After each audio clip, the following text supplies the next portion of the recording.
Hello everyone. Today we are going to speak to a true storyteller and adventurer, Bhanu Prakash Chandra, with a bachelor's in fine arts majoring in photography and photojournalism.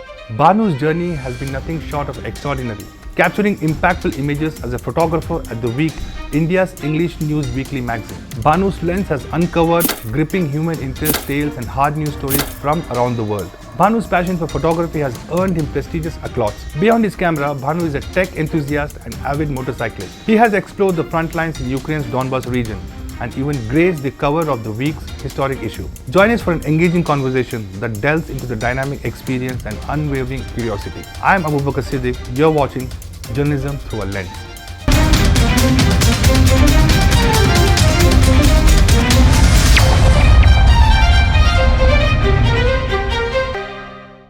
First tell me, who's a photojournalist?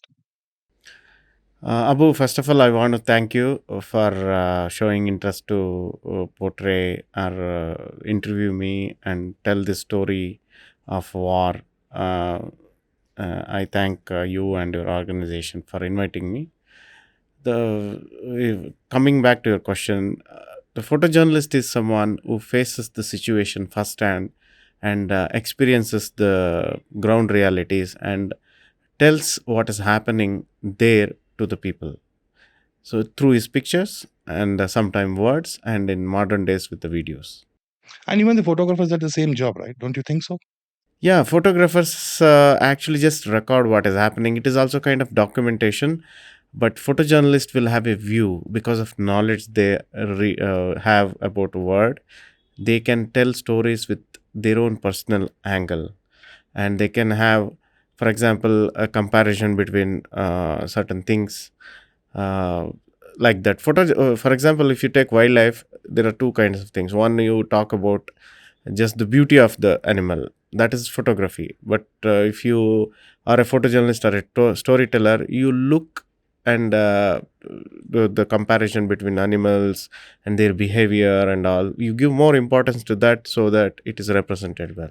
So you mean to say at the same time you give more importance to the headlines also? You mean to say the headline topics Yeah. or the caption? Yes, caption headlines. Yeah. So what happens is there is a saying that a picture can tell 1,000 words, but in some cases it works. But in most of the cases, because we are talking about larger audience, because you're showing it to a larger audience, a caption or a good headline can actually give more information than a picture. So I'm a magazine journalist. So I tell stories within an elaborative way with lot of pictures and lot of text, and sometimes accompanied by the videos. Okay, well, thank you. Coming back to the main question, tell us about the Ukraine war coverage. How it started? Did you think about the assignment, or like was it asked by your authority to go? How did you work on this? No, it was my idea because ever since the war started, I was in this shock that what we are in 21st century and this war is happening, that too in Europe. So I was little, though I have covered wars before, those are all different kind of a war. In Ukraine, I thought this war will never happen, and we can't afford to, because in a global world everything is connected, right? So I thought this will not happen. Then war is dragging to the 500 days and more than now. It's more than 500 days. So then I thought, how this war is still continuing. Let me go and see my first. Everybody is curious because in modern days narratives also controlled. You know that with the advent of social media, people want to control narratives. So I thought I will go independently and observe what is really happening. So that is one of the reason which actually I made a decision to go. It was not I have not been asked to go or anything. So it's my idea, and my editors agreed for it. So you said independently. I mean, like, what was the process and how did you do a research? Because I'm definitely, because the kind of after reading the article, almost like 50 plus pages, 50 plus, the pages of your entire story has been portrayed here. So what was the process? What did you do a little bit of research? Because how did you get to know? Did you have to contact, and how was it? Like, how did you get in touch with people over there and from Indian embassy and things like? How did it work? Could you just tell about that part?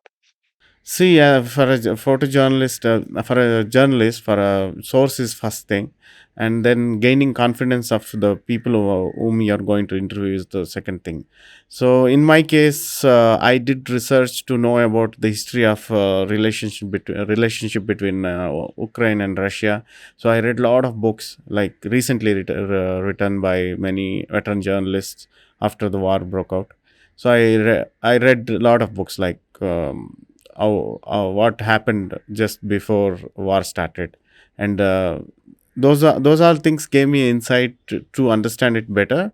But reading about Ukrainian history gave me a big insight about how Ukrainians think, and how to behave with them. So, particularly if you are a conflict journalist or a conflict photojournalist, first thing you have to know is geopolitics. Second thing is cultural aspect of the people.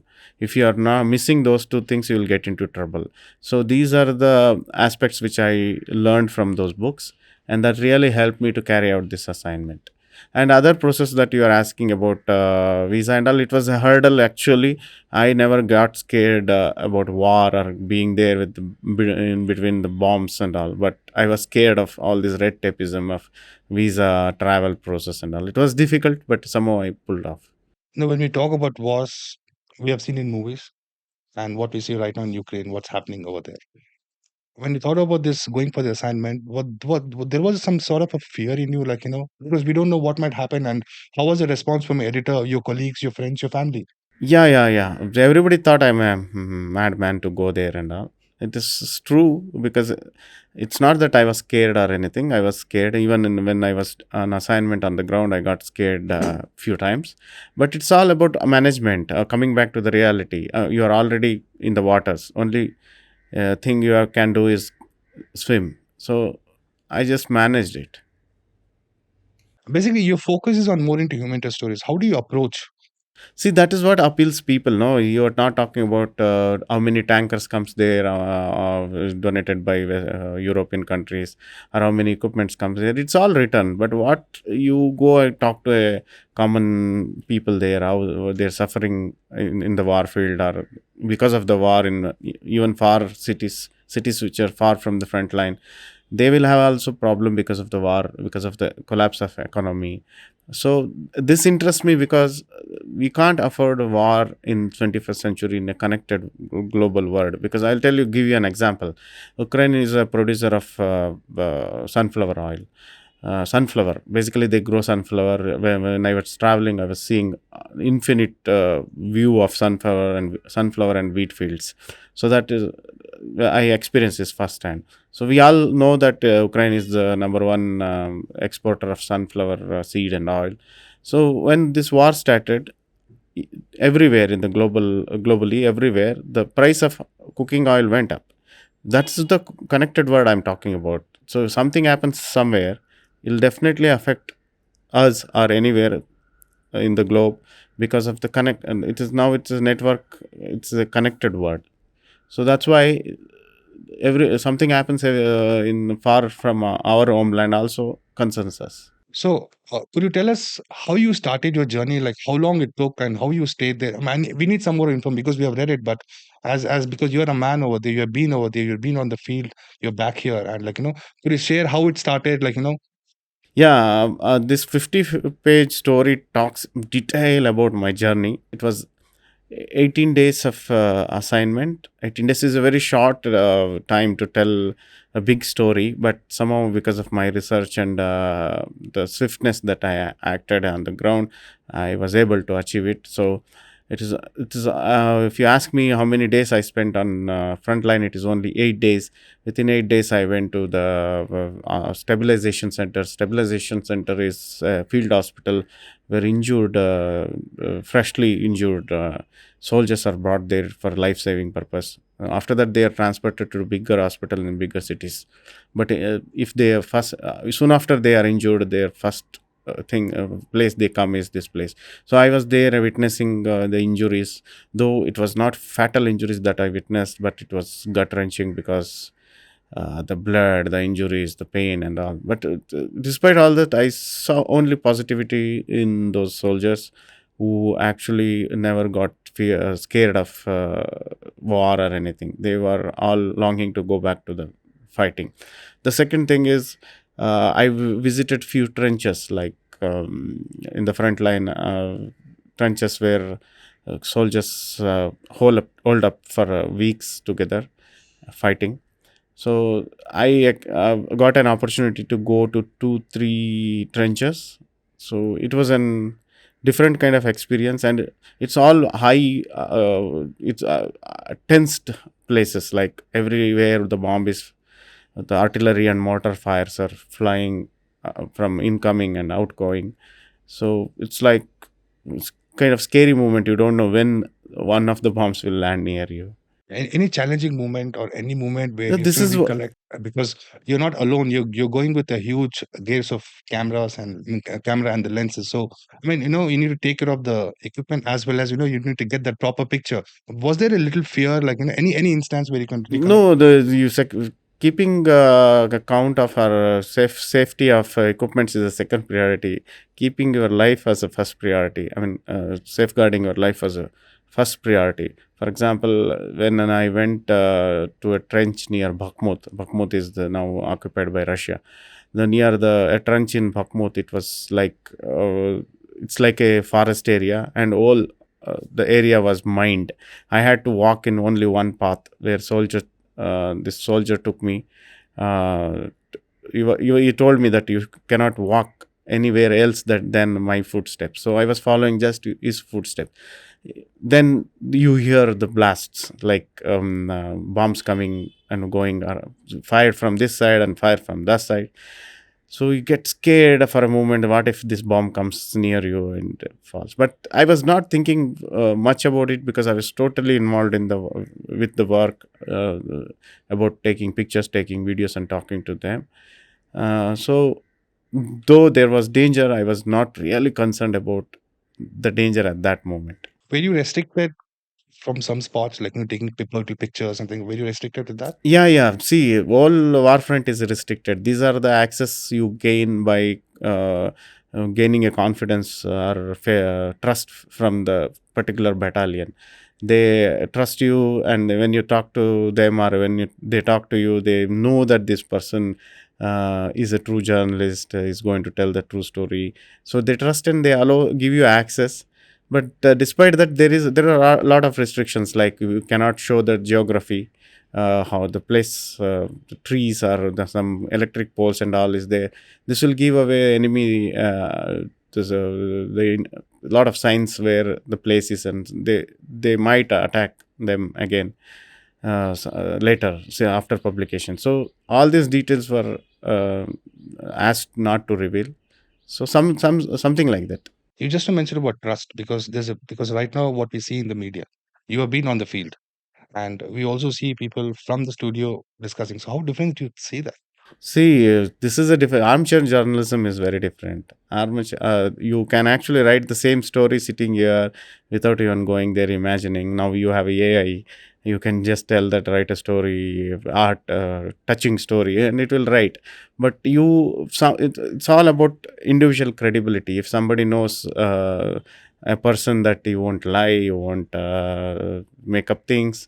This is what the credibility, that is also individuality, that will bring this story. So people have faith in me. I'm here as a photojournalist for last 19 years. So people have seen my integrity and my work. So when I tell story, they trust. So I just tell the story what I witnessed. If I had witnessed something very different, I would have documented and told the same story. You just now mentioned about AI, artificial intelligence. Do you think somewhere it is going to be a danger, No, damaging, no, it's because it does the same job what you do it? exactly what I'm telling is AI is useful in way of productivity, not in way of telling emotional stories. It might write an emotional story, but whom you are trusting? Like, if if you hear a story from your grandmother, it has a different feeling for you. Like that, somebody has to have a relationship with the storyteller. That's when it will reach the readers or audience. The AI is a very mechanized way. It is like you're listening a story cassette or a CD. It will not have a grandmother's appeal. So, like the human touch is very important in telling stories. You are a tech enthusiast, Yes. and how do you combine your work with the tech and the photography and the photo, like, Yeah, that is how it was easy for me to execute this assignment, because I carried two GoPros, two DSLR, professional DSLR bodies, and one Zoom recorder, and then I was shooting in iPhone also. All this combined, actually, when you are post production, it will come to help. But managing that over the years, I was okay with handling them, so it was easy for me. so mentally how well you were prepared? So you know the danger. It is like 50-50 chance. If you are going to a war field, it is a 50-50 chance. Now, you know the danger. Something might happen to you. It has happened. It is not that for me. The places which I visited, the very next day, whoever went there was got shelled. So I was at the right time at the right place. If I had gone one day later, it should have been me. So I had a translator who was a Ukrainian. So he was always, whenever he heard some news from the place we visited, used to tell that we just missed with the whiskers and all. So exactly, there is danger always. As I said, I was at the right place at the right time. Technology somewhere killing the people who are hardworking, who are on the field, because today the technology is so advanced. Whatever happens across the world, today I get on Twitter. So somewhere, how do you see this? Because end of the day, what a consumer wants is he wants to see who's going No, to that take is the. true. In a way, it is good because you don't need to be present there, whoever there. But you have to take it with a little bit of a doubt, because fake news, narratives, propaganda, and all that play a big role in social media. So you have to, even if it is true, you have to go through a screening process and understand whether it is true or not. But see, again, I'm telling you, you can shoot a video of a restaurant and food review and all is fine. Making a good movie, you need to have professionalism. Likewise, you can tell story with your reels and all. I'm not telling that it's not story, but to tell the credible story with the professional standard, you need to be a photojournalist. You need to be a storyteller.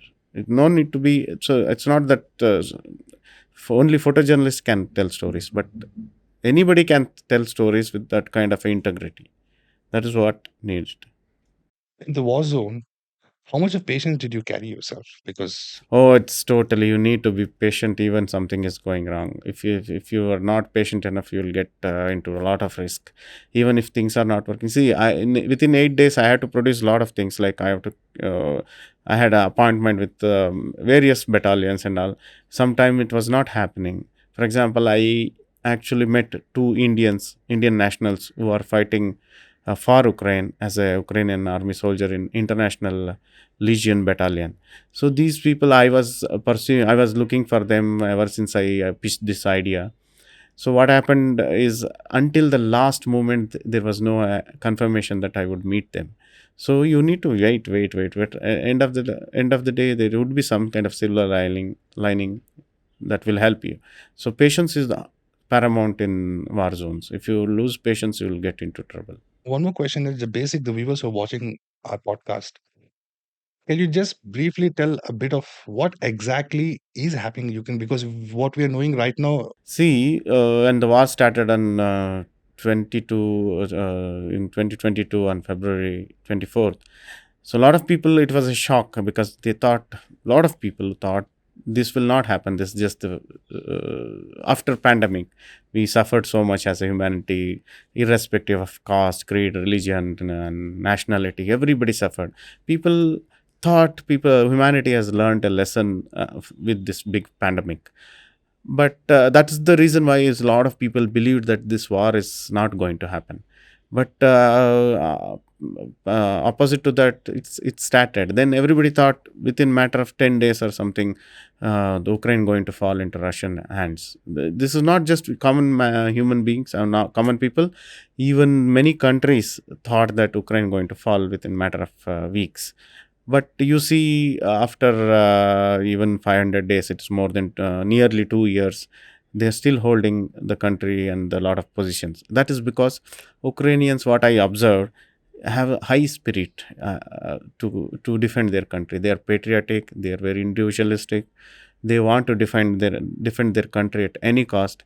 Most of the soldiers whom I met are mostly, every other soldier whom I met was a farmer. The farmers have come to fight like that, and a few others whom I met were either lawyers, musicians, teachers, sportsmen, journalists, so or chef. So most of the people who are fighting in Ukrainian army, apart from the professional soldiers who were recruited before the war, are voluntarily coming and fighting to defend their country. And they know that there is death. They know that there is a death. Still, they are highly spirited, highly charged to defend their country. That is what actually mesmerized me. Actually put me in a very positive mood. Nation first. They wanted to. Yeah, nation first, defend their country. But what I'm telling is, it's like they're celebrating the fighting. It's not that they're scared or anything. When I was talking about that, the stabilization center, the field hospital, I casually asked one doctor, have you seen anybody repeatedly, like same soldier, injured soldier coming back to you? He gave me two instances where one person he has seen second time, another person he has seen third time. So that is the spirit they carry. They get injured, they recover, and they go back to war. They get injured, they come back, they recover, and they go back to war. So who will do that? If people want a lame excuse to stay at home, if they are injured once, if they are fearful of war and all, they will sit at home, right? But in this case, some people were showing frustration. Oh, I am injured, I can't fight, and all. So that is the kind of positivity and spirit they have to defend their country. And only thing they are looking for is a modern weapon and ammunition from the partnering countries. Any of the families, especially mothers, did you speak to them? Like, what did they tell? See, they are all grieving. I don't want to go back and disturb their whatever time. They are all in pain. So sometimes they talk, but I never try to get into their, because it's none of my business to get into their emotional turmoil. Apart from journalism, like as a human. No, touch, that's like, what I'm telling. So immediately when I attended a funeral of a 22-year-old musician who was a violinist, his funeral, but I wanted to talk to their parents, and because you know that in modern days there are many media channels, many YouTube channels. Everybody go and pester them there. So I thought I'll not trouble them. So I observed whatever. Actually, if you're a true journalist, you can sense a lot of things. Yeah, not journalist, to human being, you can sense emotion even not talking to them. So what you miss out is some kind of a detail, what age, where he studied and all that. That I collected later, but emotion, how mother's pain and all, you could actually understand from standing far. So I attended one this funeral in church there. The mother was the strongest person in the room. Everybody else, the friends, family, the sisters, everybody were grieving, but mother was very strong woman who had never shown her emotion. So in your magazine, cover story, one image, like, it speaks a lot where war and it was like, how?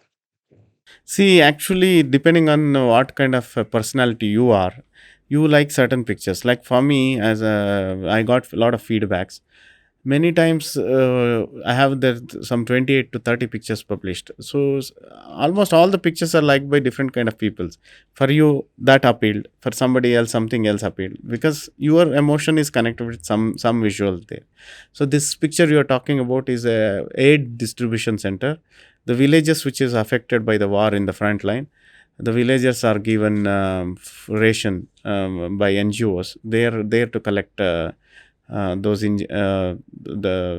distribute things there. So they were waiting there, and it's a long wait though. So that's the scene from the distribution center. So as a photojournalist, to get that one picture, you need to wait. So if you tell me about that, like, were you particular about like to get me for my story, because you know what stories to write and you decide yourself. How did you have that? No, see, that is all like in a normal condition you can plan, but here it is just witness what is happening in front of you and capture it and find out the emotion around it and write. That becomes a story. You don't need to do kind of plan, and it becomes a scripted things. No, there is no script here. Whatever I witnessed, I just shoot. Sometimes it is not photographically correct also, like composition or anything, but that is what photojournalism about. I was talking about you about photography and photojournalism. Photography is about composition, color, lighting, texture, and all that thing, but here that is not a matter. Even if it is not focused properly, sometime if it tells a story, that picture is worth. So you happen to meet any Indians in Ukraine? Because your story also has a story about two soldiers who are from India.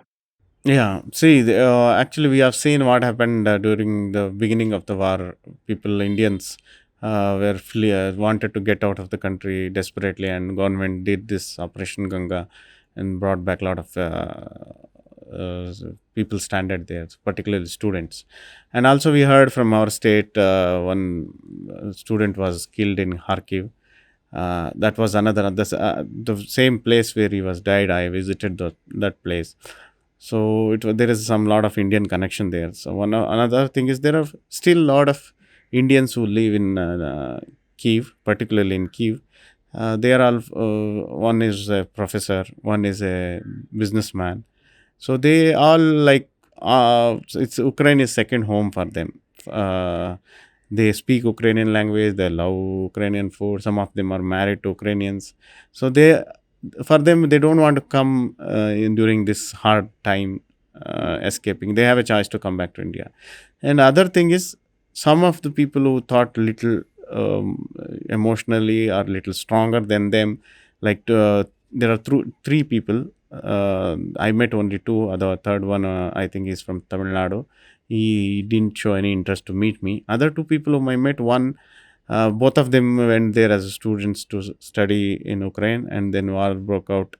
They joined the Ukrainian army in the International Legion, and both are fighters, trained with to handle guns and all.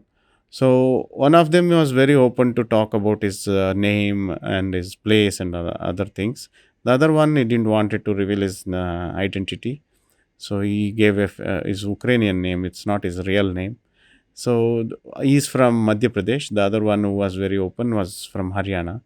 So both of them actually participated in a lot of operation, and they are visibly angry about Russia's brutal. They were complaining that Russia is a very brutal military force. They are killing civilians and they are raping. So this is like I am meeting Desis there. So it was a different experience. One more video, I saw it on your reels, like where you were on a truck. One Ukraine soldier was trying to Ah, enjoy. yeah, yeah. Just could you So just I share was about, because in that war zone, I know, as you mentioned, like they are for the nation and they don't care. As you mentioned, they go to hospital, they get treatment, they come back again. They go to the war zone, they go to hospital again, they come back. So like, Yeah, this person was not a fighting soldier, but he's a soldier in army. But he was given a responsibility of handling media. He's a press officer. So when I was riding in back of a pickup truck with him, he said, "I have an Indian song in my mobile. I keep listening to this." And I asked which one. He opened and started playing that in a bumpy road. He started playing, and I didn't know which song is this. Then through the word and music, I understood it must be a Punjabi song. And this is they later I found out it's called Jogi.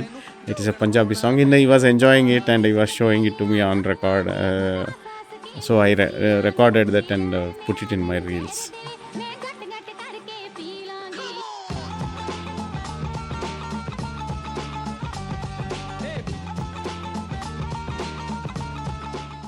so you had been to war zones. It could be Syria, and the recent one is Ukraine.